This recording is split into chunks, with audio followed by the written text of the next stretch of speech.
Hello, my name is Liz, and I am a certified teacher. And I am doing a series, if you've been watching, about working from home and homeschooling your children. Now, I did that for 20 years. I worked from home and homeschooled my children. I homeschooled them from the very beginning, all the way through high school to graduation. When my children graduated and they went off to college, they had already started going to college when they were in high school, and they went on to you know, schools, colleges, universities in various states. And all three of them told me, Mom, your homeschool was harder than college. Yay! Now, it wasn't that it wasn't fun, but I insisted we were going to be educated and be able to be thinking and be creative and stand on our own 2 feet when we go off, because I wasn't raising puppies or kitties. I was raising humans to become functional adults. And that doesn't start when they turn 18 and they graduate and off they go. It starts now. It starts when you are having your child. Whoops, hold on, I just put something here. There we go. Starts when you have your children and you start talking about using your words and communicating, and then you goes through learning how to play with others nicely and how to talk to other people. And it gets to the point where they get to be about 10 or 11 years old and they are able to use their words and they're able to communicate, and they tell you, as you try to teach them from home, that's not what my teacher says. Where did that attitude come from? The attitude came from long time ago, when you didn't know, you were brand new to this parenting thing, and you were pregnant. Women, you were pregnant and you were just walking around pregnant, and people would come up and say, oh, you're pregnant, let me tell you, and then they proceed to tell you what they did or did not do. And you said, oh, okay, thanks. And then you had your child and you were trying to raise your child and you're getting extra advice. And then your child gets sick and they get a cut, and you take care of their cut. You put some stuff, wash it off, you put some stuff on there, maybe not, maybe put a Band-Aid on it, kiss it better, all better. But then you started to take your child to the doctor. And when you started taking your child to the doctor, you changed the rules. You didn't know you were changing the rules, but you did.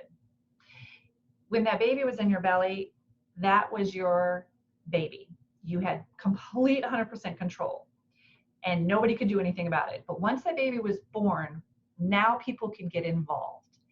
The baby is learning that mom, dad, they're going to take care of me. And when mommy or daddy can't take care of my boo-boo because it's a bad boo-boo, they take me to somebody else, the expert.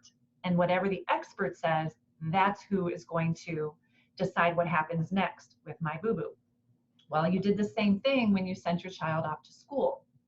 You told them, you didn't even know you were telling them, they are the experts, they know what they're doing, listen to them, I've helped you as much as I can. Now they're home with you, and you went to school, I'm assuming, you graduated, I'm assuming, you have a job, I'm assuming, but now you have to teach your kids. Maybe you've been a stay-at-home mom and you haven't been working, but now you're going to teach your kids anyway, on top of whatever else you're doing. A lot, I know. But your child is telling you you don't know anything, because you're not teaching like my teacher does, and you're not talking to me about what I need to do, and she knows or he knows and you don't know. Okay, take a deep breath and just realize you gave them a message, and now you need to elaborate. You need to use your words. You need to communicate them a little bit more. And you can say, I know I don't teach like your teacher does.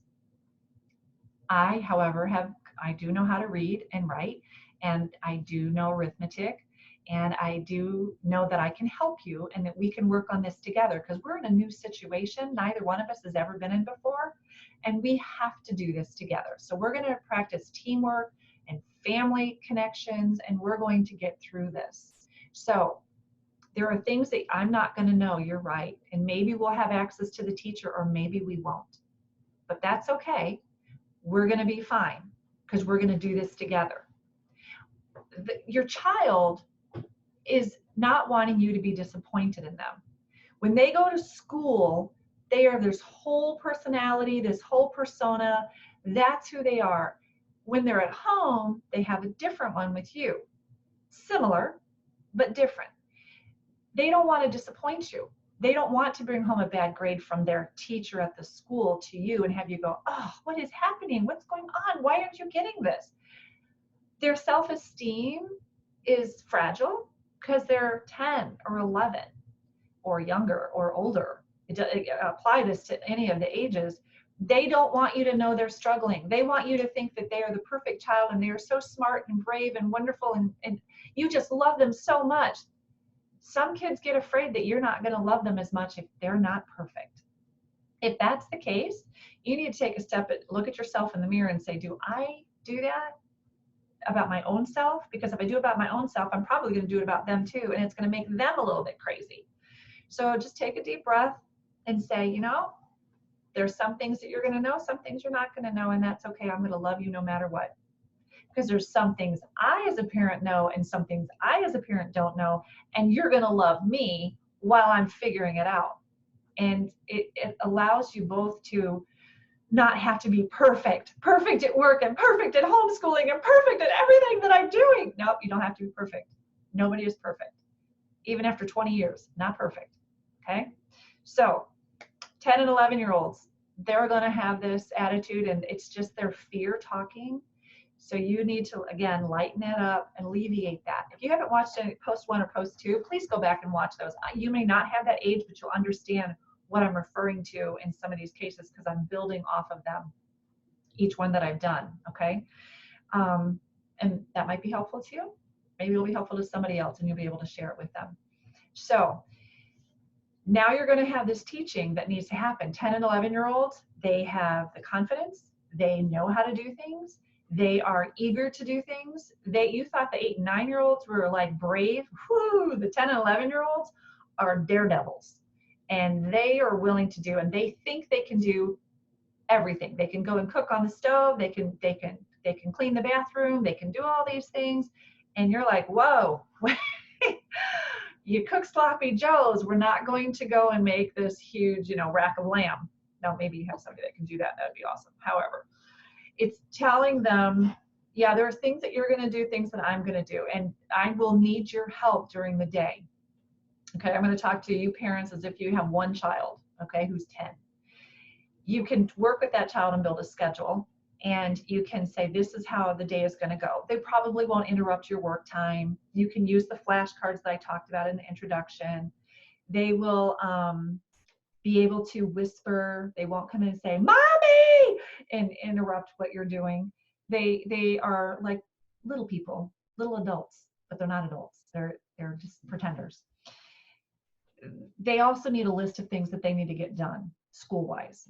So you can sit there and you can say, these are the things that need to get done. This is what your teacher has assigned, or this is what I'm assigning, and you can make a list. And I think Deanna Reynolds, if she ever watches this, that this idea came from her. She gave them a list of things that needed to get done. She'd already taught it that they had to do whatever it was. They had a checklist, and they checked things off as they got done. If their day ended and they had not gotten those things done, there were consequences. But they knew the time frame that they had, and if the time frame, and this is what I did with my kids, in the morning we homeschooled. When they were 10 years old, they could handle 3 hours of homeschool. And it wasn't one subject, it was all their different subjects. English, math, science, history, sometimes art. Then in the afternoon, that's when their homework time was. If it took them 20 minutes to get done, if it took them an hour, if it took them 3 hours, it's whatever. But when the public school kids came home at 3 o'clock, 3:30, if their work wasn't done, they didn't get to go play with them.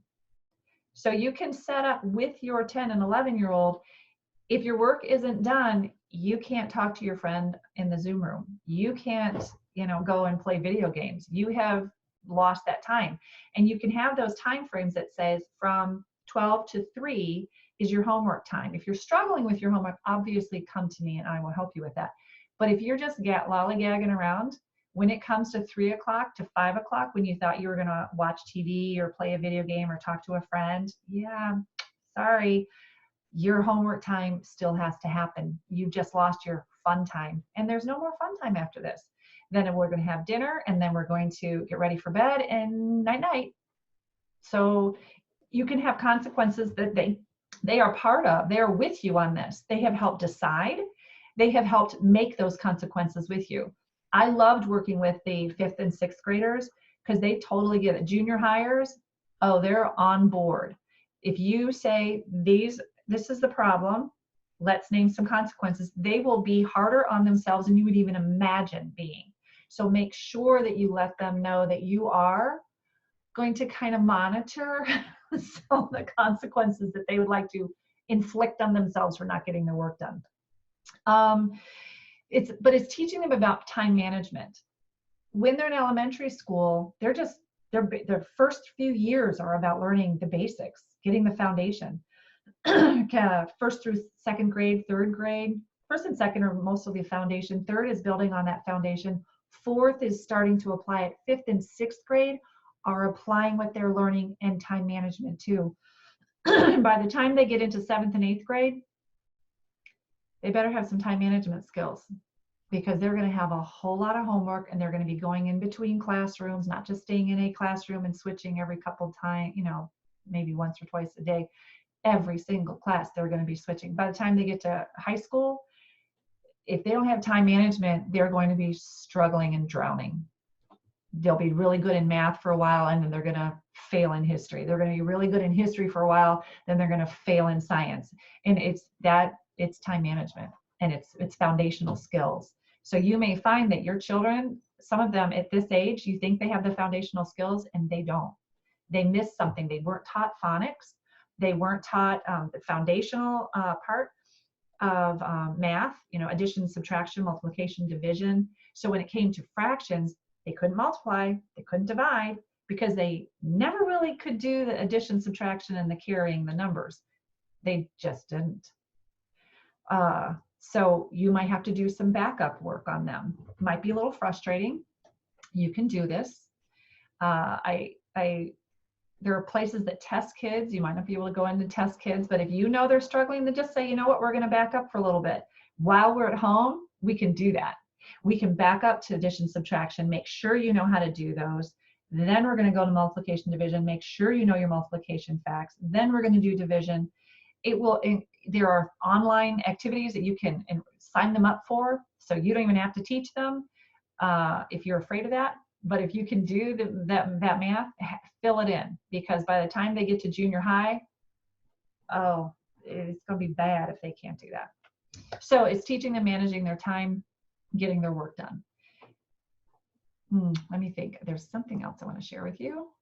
Let me check my notes. At this stage of their growing years, it's really, really critical that they go outside and do things. Have them build with Amazon boxes of the things that are getting delivered to your house. Give them the duct tape or the staples or whatever they need. If you have hammer and nail, then have them do that. Depending on where you live, depending on what you have. The Home Depot, Lowe's, those stores are open. Menards, they're open, so you can get some of those things for them to work with. Will they learn what it feels like if they bash their thumb? Yes. So be careful about leaving them unattended unless you have taught them the skills of how to use those kind of things. But you can be really amazed. I built forts with my friends when we were this age, and we were doing it in the back, in the woods behind an apartment complex, and we were very creative and had a lot of fun. You can do this in your own backyard. Make sure that you are giving them the freedom because you've been teaching them how to be more independent. They are not ready to live on their own, therefore they do not have true full independence, but they can be taught how to clean up. They can be taught to bring things out, clean up, and put it back wherever it belongs. So remember that they are children, but they are not adults. They are capable of doing some things, but they don't always know how to. And they won't always think about the long-term ramifications of what they're wanting to do. So you can ask them and say, I know that you think you know everything, because I felt the same way when I was that age. However, I'm going to ask you if for any moment of time you think, if mom were standing here watching me, if dad were standing here watching me, would they be proud of what I was doing, or would they not be? Would they be upset? When that thought crosses your mind, you need to stop and come and talk to me, because you're teaching them again about asking for permission, and also not just doing and then getting into trouble later. Some kids, it takes a little while for them to get that idea into their head, and other times it doesn't. So I hope that's given you some ideas of what you can do. As far as time frames for 10 and 11-year-olds, they can go for an hour. They can go a good 50 minutes for sure. 50 minutes, let's call it 50 minutes of sitting there and working on something. They can go longer, but at the sacrifice, again, of time management. So tell them after 50 minutes, they need to stand up, they need to walk around, go to the bathroom, get a drink of water, run around the house, do something so that they have their brain gets re-engaged and they've released some of that physical energy. Because you know how fast you go through clothes at this age. They are growing. So you want to make sure that their muscles get the extensions that they need as they go through their day. Okay, so if you like this, please like this, subscribe. If you have any questions, be sure to fill out the poll. Be glad to give you more information that you want, or give you some, whatever it is you're looking for. Just make sure you comment in the box so that I can answer your questions and help you out further. All right, enjoy your day.